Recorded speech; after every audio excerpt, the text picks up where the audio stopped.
The Three Wise Men, the star that changed everything.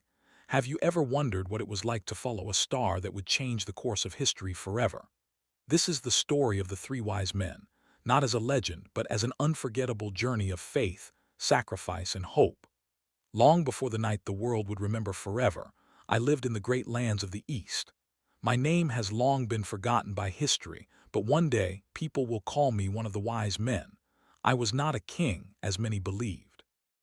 I was a scholar, an astronomer, and a seeker of truth. My life was dedicated to studying the heavens, reading ancient writings, and searching for signs that revealed the plans of the Almighty God. For many years I had watched the stars.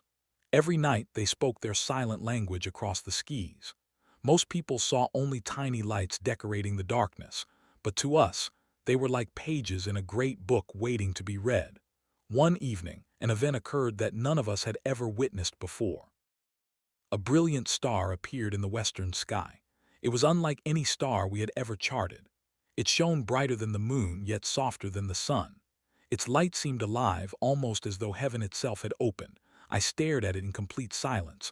Around me, other scholars gathered. None of us spoke for several moments. Finally, one elderly scholar whispered, "This is no ordinary star."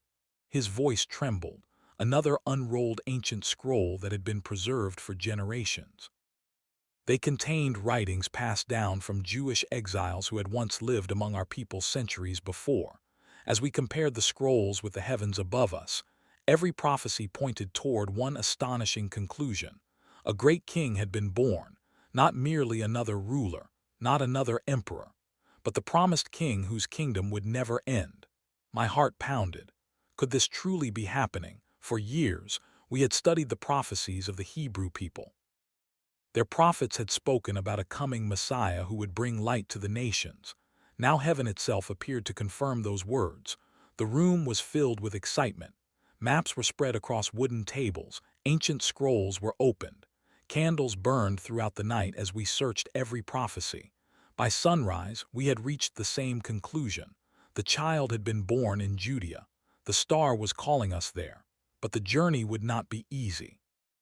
From our homeland to Judea stretched hundreds of miles of scorching deserts, dangerous mountains, thieves, wild animals, and uncertain weather. Many travelers never returned. Still, none of us hesitated. Some discoveries are worth risking everything. Our families were shocked.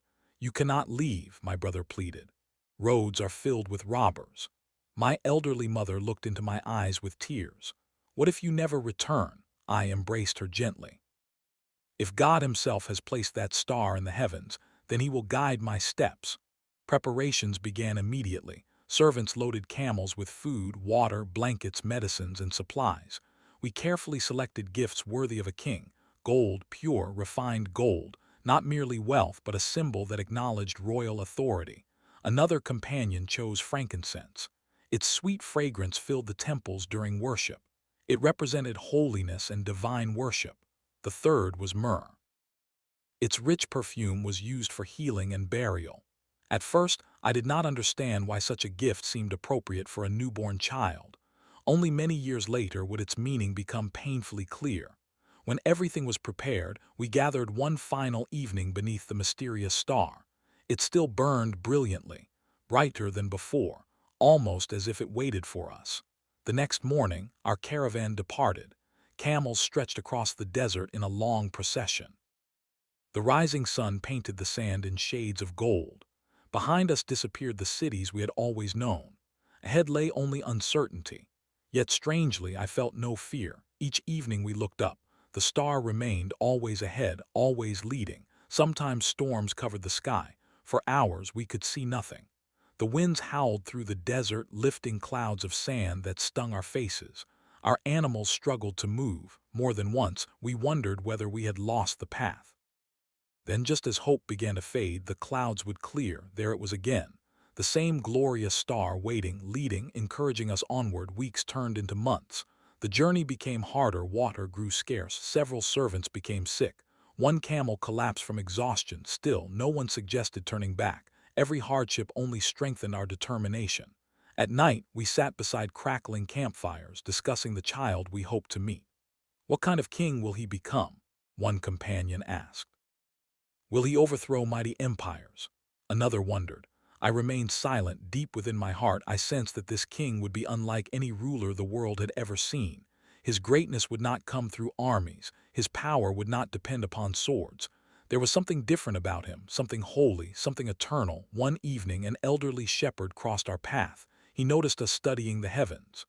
"You seek the great star," he said with a smile. I looked at him in surprise. "How did you know?" He pointed upward. "Many have seen it. They speak of a king sent by God." Even ordinary people had begun hearing whispers. The news spread across distant lands. Hope traveled faster than caravans. As we continued westward, villages welcomed us with curiosity. Children pointed toward the brilliant star. Old men spoke quietly of ancient prophecies. Merchants wondered whether a new emperor had appeared. But none truly understood.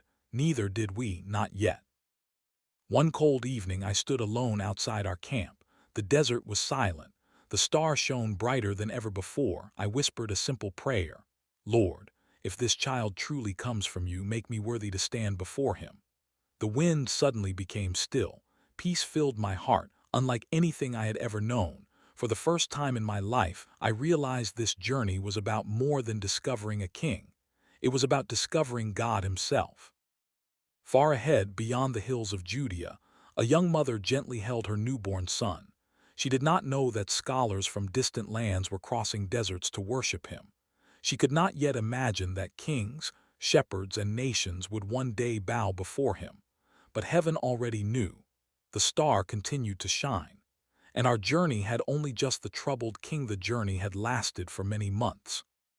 Every sunrise brought us closer to the land of Judea, and every sunset reminded us that the mysterious star had never abandoned us. It remained fixed ahead, guiding us faithfully across deserts, valleys, and rugged mountains.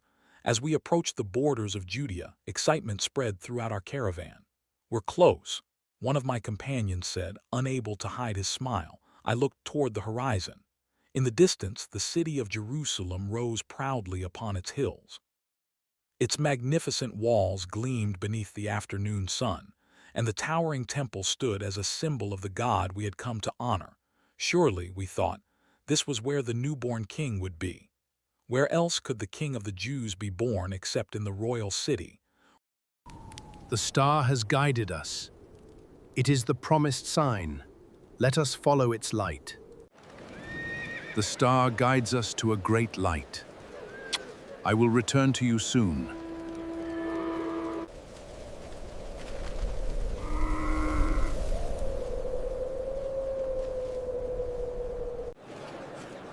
Look there! Are those the Magi?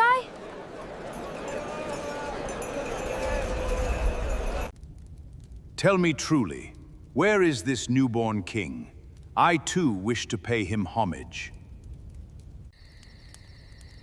The star has stopped. This is the place. Behold the promised light.